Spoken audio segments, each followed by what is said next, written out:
मुंबईच्या लोकलमधून दररोज लाखो प्रवासी प्रवास करतात। मात्र याच गर्दीच्या लोकलमध्ये प्रवाशांच्या सुरक्षेचा प्रश्न पुन्हा एकदा ऐरणीवर आलाय। 6 महिन्यात हत्येची दुसरी घटना मुंबई लोकलमध्ये घडली आहे। बोरिवली स्टेशन परिसराजवळ मुंबई लोकलमध्ये एका प्रवाशाची चाकू भोसकून निर्घृणपणे हत्या करण्यात आल्याची खळबळजनक घटना मंगळवारी 23 जूनच्या रात्री घडली आहे। मुसळधार पावसात लोकलचा दरवाजा बंद करण्याच्या किरकोळ वादाचं रूपांतर हत्येत झालं।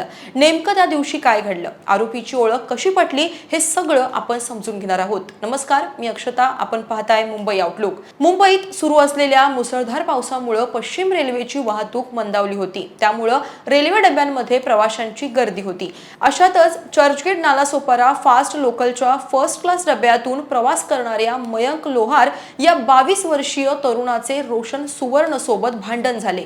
जोराचा पाऊस सुरू असल्याने लोकलचा दरवाजा बंद करण्यावरून हा वाद चिघळला आणि पाहता पाहता या वादात आरोपी रोशनने मयंकच्या पोटात सपासप चाकूने वार केले।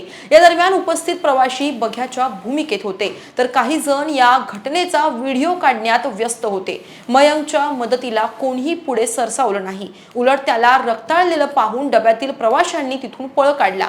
हातात सुरा घेऊन रक्ताळलेल्या मयंकला आरोपी पुन्हा पुन्हा धमकावत होता। अखेर बोरिवली स्थानकावर लोकल पोहोचताच आरोपी पळून गेला। दरम्यान काही प्रवाशांनी या घटनेची माहिती रेल्वे स्थानकांवर पोलिसांना दिल्यानं रेल्वे पोलिसांनी तात्काळ उपचारासाठी मयंकचा जवळ रुग्णालयात त्याला दाखल केले। मात्र उपचारादरम्यानच त्याचा मृत्यू झाला। मयंकच्या मृत्यूची बातमी कळताच त्याच्या आईनं हंबरडा फोडला। विरारच्या जीवदानी रोडवरील अमरनाथ इमारतीत आई वडील भाऊ आणि लहान बहिणीसह मयंक राहत होता। लहान वयात घराची जबाबदारी खांद्यावर घेऊन तो अंधेरी येथील एका खासगी कंपनीत सेल्समनचं काम करत होता। मंगळवारी रात्री नेहमीप्रमाणे काम आटपून तो घरी परतत असताना जोगेश्वरी ते मालाड दरम्यान ही घटना घडली। मयंकच्या जाण्यानं वडिलांचा धीर आता सुटलाय। मयंकचे वडील रमेश लोहार यांनी प्रशासनाकडे कठोर न्यायाची मागणी केली आहे। अशी भीषण दुर्घटना इतर कोणाच्याही मुलासोबत घडू नये। माझ्या निष्पाप मुलाचा जीव घेणाऱ्या त्या क्रूर आरोपीला फाशीचीच शिक्षा झाली पाहिजे, अशी मागणी त्याच्या वडिलांनी केली आहे। लोकलमध्ये प्रवाशांवर झालेल्या हल्ल्याची बातमी कळताच पश्चिम रेल्वे पोलिसांनी घटनास्थळी धाव घेतली। पोलिसांनी दिलेल्या माहितीनुसार आरोपीचा शोध घेण्यासाठी 6 पोलिसांचे पथके रवाना झाले। पश्चिम रेल्वेवर सीसीटीव्ही फुटेज तपासण्यात आले। चर्चगेट ते नालासोपारा रेल्वे स्थानकांदरम्यान तब्बल 400 कॅमेऱ्यांमधील फुटेज पोलिसांनी पाहिले। लोकलमधल्या व्हिडिओमुळे आरोपीचा चेहरा ओळखणं पोलिसांना शक्य झालं। त्यानुसार एका सीसीटीव्ही व्हिडिओमध्ये आरोपी रेल्वे स्थानकावर दिसून आला। त्या व्हिडिओमध्ये त्यानं घातलेल्या शर्टावर त्याच्या कंपनीचा लोगो होता। या लोगोवरूनच रोशनची ओळख पटली। मोबाईल नंबर, पत्ता, इतर माहितीच्या आधारे पोलिसांनी आरोपी रोशनचे लोकेशन ट्रॅक केले। पोलिसांनी दिलेल्या माहितीनुसार रोशन मयंकची हत्या करून रिक्षानं मीरा रोडला आपल्या घरी परतला। अंघोळ करून काही कपडे पॅक केले आणि पळून जाण्याच्या पूर्ण तयारीनिशी तो घरातून बाहेर पडला।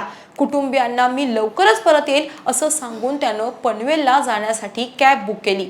तिथून मंगळूरला जाण्यासाठी त्यानं बसचं तिकीट बुक केलं होतं। ही बस दुपारी 3 वाजता सुटणार होती, पण तेवढ्यात पोलिसांना तो कुठे आहे हे समजलं। पोलिसांनी त्याला पनवेलमध्ये रेल्वे स्थानकातून ताब्यात घेतलं। पोलिसांच्या माहितीनुसार रोशन सुवर्ण मीरा भाईंदर येथील रहिवासी असून त्याच्या कुटुंबियासोबत तो राहतो। अंधेरी विमानतळाजवळ कार्गो हँडलिंगची सुविधा देणाऱ्या कंपनीमध्ये बारकोड बनवण्याचं काम तो करत होता। तो त्याच्या वडील आणि भावासोबत या कंपनीमध्ये काम करत होता। कामावरून घरी परतत असतानाच ही घटना घडली। यापूर्वी रोशनच्या नावानं कोणताही गुन्हा नसल्याचं पोलिसांकडून स्पष्ट करण्यात आलंय।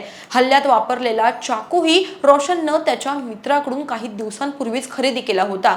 तेव्हापासूनच तो चाकू रोशनच्या बॅगेत होता। मंगळवारी पहिल्यांदाच त्यानं तो चाकू बाहेर काढला। सध्या पोलीस त्या मित्राची चौकशी करून रोशनला चाकू देण्यामागचं कारण शोधत आहेत। लोकलमधील वादातून एका तरुण प्रवाशाची चाकू भोसकून हत्या झाल्याच्या घटनेनं मुंबईच्या लोकल प्रवाशांची माणुसकी आणि असंवेदनशीलतेवर पुन्हा एकदा प्रश्नचिन्ह निर्माण झालाय।